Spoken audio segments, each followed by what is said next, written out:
Night అది బియ్యం రొట్టెలు చేసిన, ఎవరు తింటలేరు.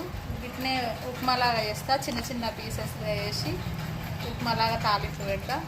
అప్పుడు పెట్టేటప్పుడు మళ్ళీ చూస్తాను నేను. చపాతీలన్నీ ఇట్లా వేసుకున్న తర్వాత ఒక 10 నిమిషాలు నీళ్లు చల్లి పెట్టాలి, కొంచెం మెత్తగా అయిపోతాయి అన్నీ.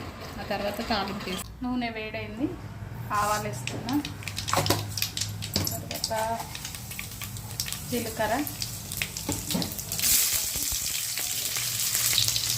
పచ్చిమిర్చి, పసుపు వేస్తున్నా, గోలిని మిరపకాయలు, ఉల్లిగడ్డ, ఉప్పు వేస్తున్నా,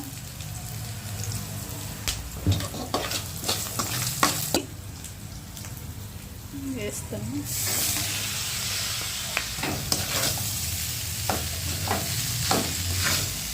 మంచిగా వేడి అయిపోయింది.